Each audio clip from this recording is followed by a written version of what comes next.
आगे श्रीमद् भागवत की महिमा बताने जा रही हूँ। इसे ध्यान से सुनिए। श्रीमद् भागवत की महिमा में क्या लिखूँ, उसके आदि के 3 श्लोक में जो महिमा कह दी गई है उसके बराबर कौन कह सकता है। उन तीनों श्लोकों को कितनी बार पढ़ चुकने पर भी जब उनका स्मरण होता है, मन में अद्भुत भाव उदित होते हैं। कोई अनुवाद उन श्लोकों की गंभीरता और मधुरता को पा नहीं सकता। उन तीनों श्लोकों में से मन को निर्मल करके फिर इस प्रकार भगवान का ध्यान कीजिए। मुझको श्रीमद् भागवत में अत्यंत प्रेम है। मेरा विश्वास और अनुभव है कि इसको पढ़ने और सुनने से मनुष्य ईश्वर का सच्चा ज्ञान प्राप्त हो जाता है और उसके चरण कमलों में अचल भक्ति होती है। इसके पढ़ने से मनुष्य को दृढ़ निश्चय हो जाता है कि इस संसार को रचने और पालन करने वाली कोई सर्वव्यापक शक्ति है। इसी एक शक्ति को लोग ईश्वर, ब्रह्मा, परमात्मा इत्यादि अनेक नामों से पुकारते हैं।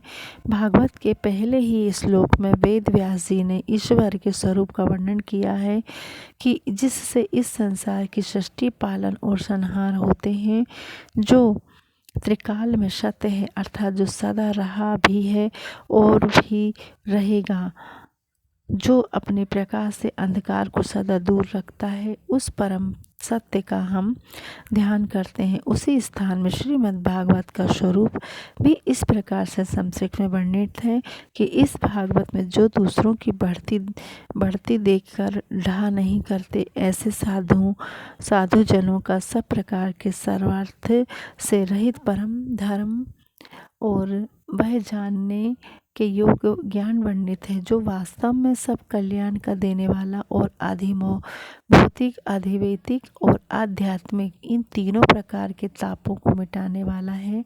और ग्रंथों से क्या, जिन सुकृतियों ने पुण्य के कर्म कर रखे हैं और जो श्रद्धा से भागवत को पढ़ते या सुनते हैं, वे इसका सेवन करने के समय से ही अपनी भक्ति ईश्वर को अपने हृदय में अविचल रूप से स्थापित कर लेते हैं। ईश्वर का ज्ञान और उनके भक्ति परम साधन, ये 2 पदार्थ जब किसी प्राणी को प्राप्त हो गए हों तो कौन सा पदार्थ रह गया जिसके लिए मनुष्य कामना करे। और ये दोनों पदार्थ श्रीमद् भागवत से पूरी मात्रा में प्राप्त होते हैं। इसलिए ये पवित्र ग्रंथ मनुष्य मात्र का उपकारी है।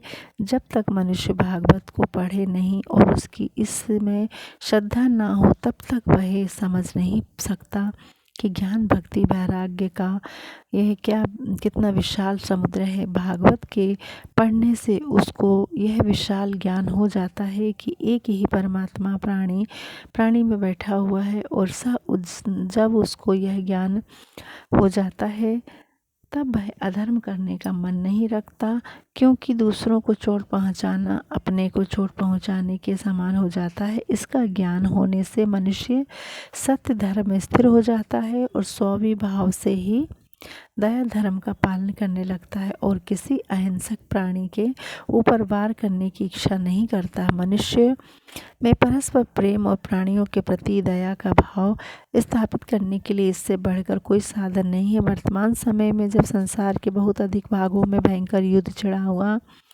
मनुष्य मात्र को इस पवित्र धर्म उपदेश अत्यंत कल्याणकारी होगा। जो भक्त भागवत है और जो श्रीमद् भागवत के महत्व को जानते हैं, उनका यह कर्तव्य है कि मनुष्य के लोक और परलोक दोनों के बनाने इस पवित्र ग्रंथ का सब देशों की भाषाओं में अनुवाद करके इसका प्रचार करें और पढ़ें।